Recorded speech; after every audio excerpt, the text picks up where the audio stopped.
የኛ የሪል ስቴት ምስጢር አንድና አንድ ነው። ይሄውም ነገ በደንበኞቻችን ፊት ምን አይነት የከበረና ጉልህ የሆነ ታማኝነትን ያተረፈ ስም ይዘንና እንቀርባለን የሚል ራዕይ ወይም ግብ አለን ማለት ነው። ታዲያ ከዚህ ተነስተን ነው አሁን ላይ ይህን ግዙፍ የሆነውን አፓርትመንት እንደምታዩት ጂፕላስ 25 አፓርትመንት ነው አሁን ሳር ቤት ላይ ይዘንላችሁ የቀረብ ነው።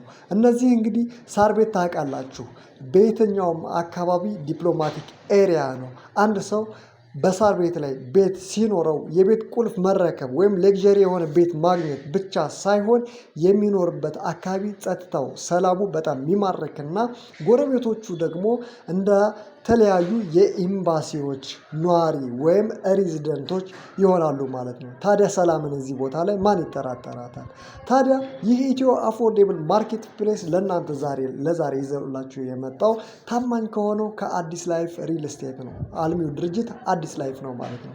ይህ አዲስ ላይፍ ሪል ስቴት ከዚህ ቀደም በአፍሪካ ህብረት ፊት ለፊት ጂፕላስ 20 አፓርትመንቶችን ሰርቶ ለደንበኞቹ አቅርቧል። እነዚህን ደግሞ አሁን በቅርብ ጊዜ ውስጥ ለማስረከብ ከባለ አንድ እስከ ባለ 3 መኝታ ክፍሎችን ይዞላችሁ ለእናንተ ብቅ ብሏል ማለት ነው። እንዳልኳችሁ አላማችን በጥራት በሎኬሽን በተመረጠ ሎኬሽን በዋጋ ተመጣጣኝ የሆኑ ቤቶችን ለእናንተ ማቅረብ ነው።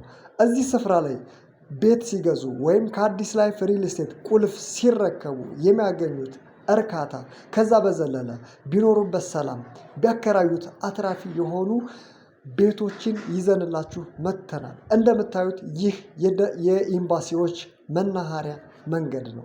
የምንገኝበት ከቫቲካን ኤምባሲ ጀርባ እንገኛለን። ትንሽ ከዚህ ራቅ እንዳለን ደግሞ ካናዳ ኤምባሲ ይገኛል። እዚሁ እኔ ቁጭ ካልኩበት በስተጀርባዬ ደግሞ ዩሮፒያን ዩኒየን ፎር አፍሪካን ሬዚደንስ የሚለው ታላቅ ድርጅት ወይም ኢንተርናሽናል ካምፓኒ አለ ማለት ነው። ታዲያ ይህን ቦታ